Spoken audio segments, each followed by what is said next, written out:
افتحوا يا حبايب لابوكم. السلام الله عليكم الله ورحمة عليكم الله السلام وبركاته. ورحمة الله وبركاته. حضرتك كنت فين كل ده؟ جيت عم محمد عليه عامل عرض النهارده وعليه زحمة موت. عرض ايه ان شاء الله؟ عرض على البطاطس. ما شاء الله ما شاء الله. انت بيبيع عارف كل انت الشكارة دي ب 20 جنيه.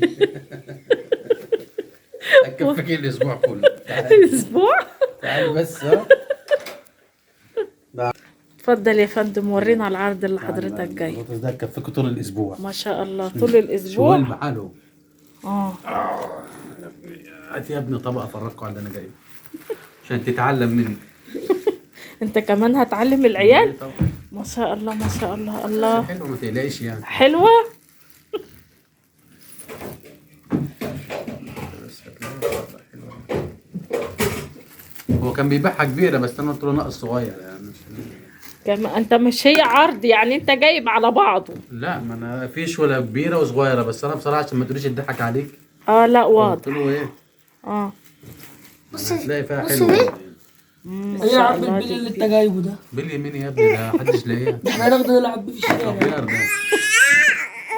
بص ايه يا كوك. اه ما شاء الله. ايش دي؟ بكام ده بقى؟ ده بس البلي بس دي. بس عشان هفوع.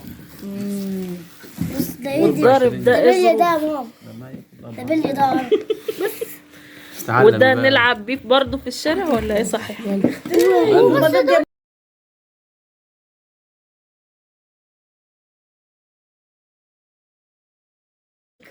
بص يا نصهم جماعة لأمك دي. بقى بص والباقي يا تعمليه جماعة دي. صينية وطاجن وكده دي كبيرة دي. وظبط أمورك.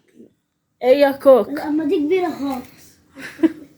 يلا دي فرح العيال بقى يلا. دي بلية وريهم النهاردة صغيرة دي طاجن. نلعب بيها في أعمل لهم الشارع. إيه؟ طاجن دي اللي بالبطاطس. هنلعب بيها في طاجن الشارع. بالبطاطس ما شاء الله.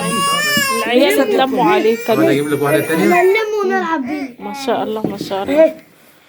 تحب تقول لهم ايه بقى عشان ختام؟ اقول لهم اي حد يقابل عم محمد ما يجيبش مني. تعال يا باي تعال. دي حطوا لايك. يلا بقى اشتركوا في القناه بقى عشان انا تعبت عقبال ما جبت لكم البطاطس والله. السلام عليكم ورحمة الله وبركاته. اما نشوف البطاطس دي بقى هنعمل فيها ايه. هناكلها بالعافيه، هناكلها